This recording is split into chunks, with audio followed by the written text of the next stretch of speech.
महाराष्ट्राच्या धर्तीवरती live streaming हे करून महाराष्ट्र, गोवा आणि दीव दमण दादरा नगर हवेलीतील वकिलांना ते बघता यावं आणि पारदर्शकता व्हावी. एक सो ते होताना अजूनपर्यंत तर आलेलं नाही आहे, त्याच्यामध्ये आम्ही मागणी केलेली आहे. दुसरी मागणी, शरद बागुल यांना सर्वोच्च न्यायालयाच्या कमिटीने काढलं असताना सुद्धा शरद बागुल हे सेक्रेटरी म्हणून काम करत आहेत आणि आमच्या विभिन्न अर्जावरती कुठलेही एक तर म्हणजे निर्णय न देता मिनिट्स ऑफ मीटिंग पास केले जातात आणि शरद बागुल यांच्या विरोधात तक्रार असताना तेच आम्हाला सही करून पाठवतायत की नाही आमची जी आहे 8 वीकचा टाइम दिलेला आहे.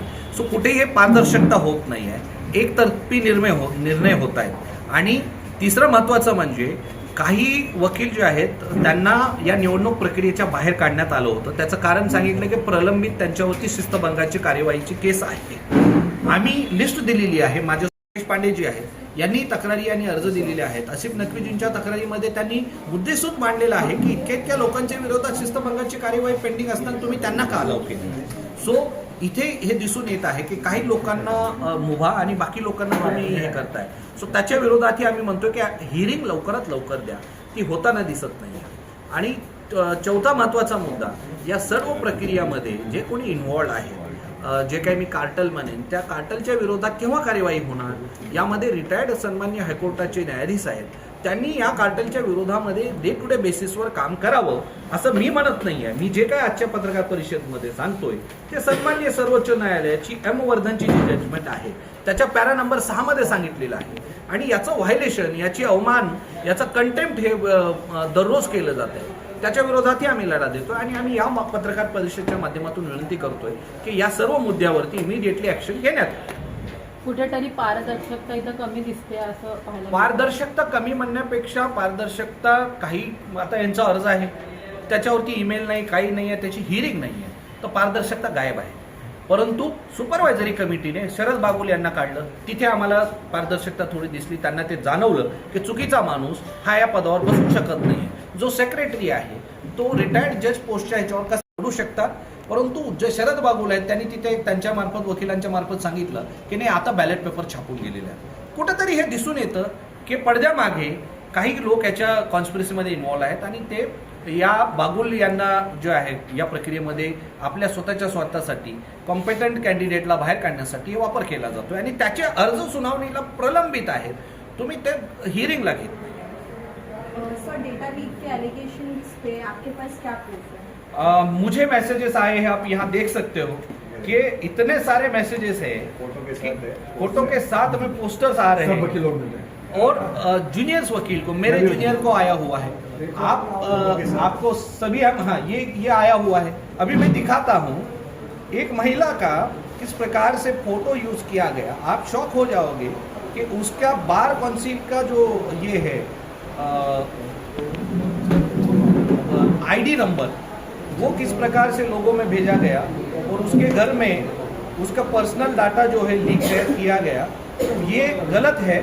और ऐसा मेरा ही नहीं है, कई सारे जूनियर वकील अधिवक्ता है, उनको भी दिया गया, सीनियर अधिवक्ताओं को दिया गया.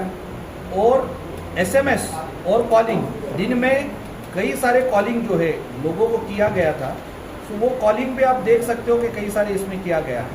मैं आपको जो महिला को पैकेट भेजा गया था, पैकेट मतलब ऐसे बनाकर, ये जैसे इन्होंने दिखाया है वो, और उसके अलावा कई सारे अधिवक्ताओं को भेजा गया हुआ मेरे पास जो है आपको फॉरवर्ड करता हूँ. जैसे अभी ये देख सकते हो कि इलेक्शन से पहले सर्टिफिकेट भेजा गया.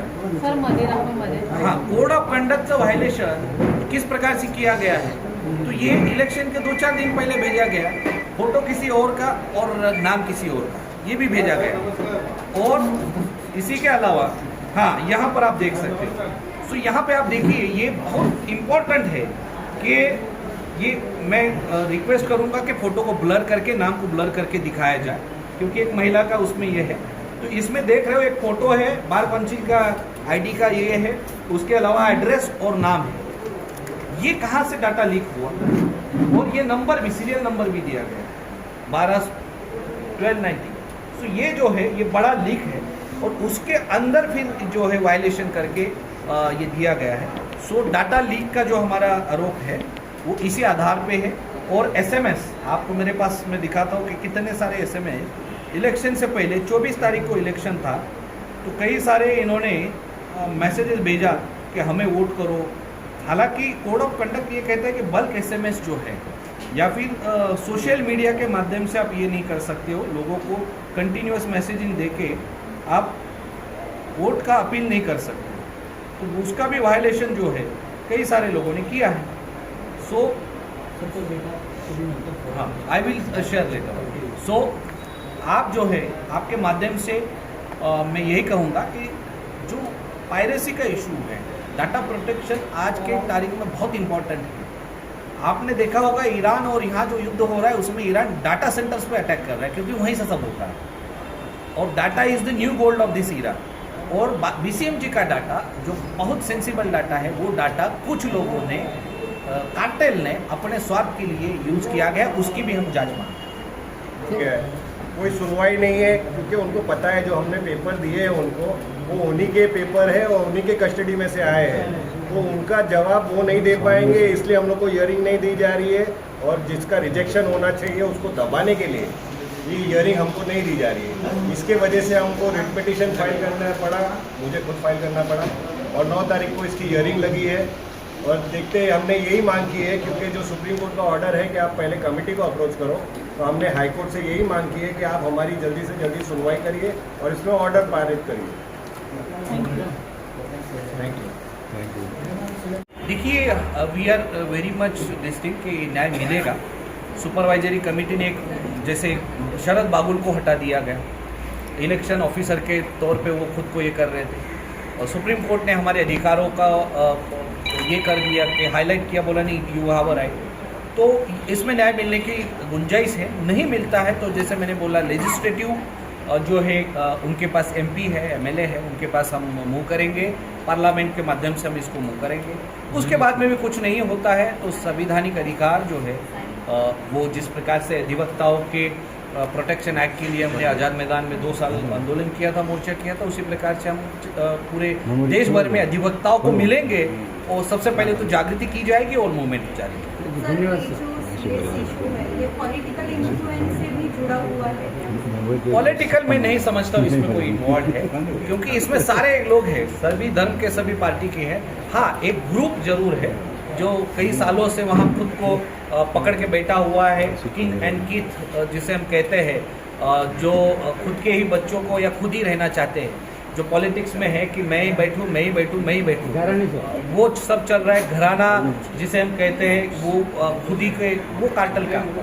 सर, आप खुद ट्रांसपेरेंसी की बात करते हैं तो आप इलेक्शन में पार्टिसिपेट करेंगे या उसे बाइकआउट करेंगे? देखिए, इलेक्शन हो गया है, इलेक्शन की प्रोसेस को हम कभी बाइकआउट नहीं करेंगे और हमने किया भी नहीं है। हमने वोटिंग भी किया, लोगों को हमने बोला भी, क्योंकि ये हमारी संस्था है, ये लोगों के अधिकारों की संस्था है, वकीलों के अधिकारों की संस्था है।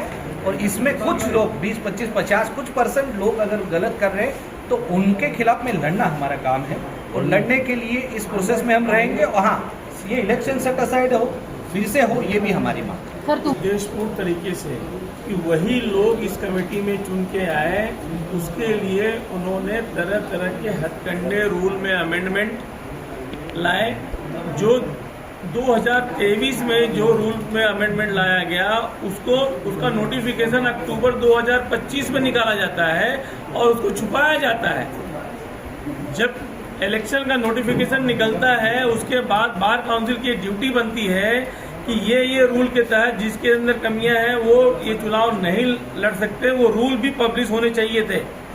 उस रूल को एक उद्देश्यपूर्ण तरीके से इन लोगों ने छुपाया और फॉर्म भरने के बाद जब लास्ट स्क्रूटनी में निकाला कि डीसी पेंडिंग है ताकि कोई कुछ कर न सके, और जो 2022 में डीसी जो क्लोज हो चुकी थी उसको 2026 तक जिंदा रखे हैं। ये कोई ऑर्डर नहीं पास करना, और ये मेरे साथ नहीं हो रहा है, ऐसे हजारों वकीलों के साथ ये इस तरह का व्यवहार bar council of Maharashtra and Goa करती है, उसके मेंबर कर रहे हैं और वो खुद दोषी हैं। उनके खिलाफ 2-2, 1-1 डीसी कंप्लेंट पेंडिंग है और उनके द्वारा अपॉइंट किया हुआ रिटर्निंग ऑफिसर जो बार काउंसिल का सेक्रेटरी है शरद बागुल, उनके खिलाफ कोई कार्रवाई नहीं करता है। इसकी हमें शिकायत है। हम चुनाव नहीं लड़ सके डीसी की वजह से, लेकिन जिनके खिलाफ डीसी पेंडिंग है उनको भी अलाउ नहीं किया जाना चाहिए था। ये ट्रांसपेरेंसी नहीं है, ये वकीलों के साथ वकीलों द्वारा ही अन्याय हो रहा है। तो आम लोगों की क्या बात है? म्हणजे नियम असेल तर सगळ्यांना सेम लागू हवं. आर्टिकल 14चं व्हायलेशन. धन्यवाद सर.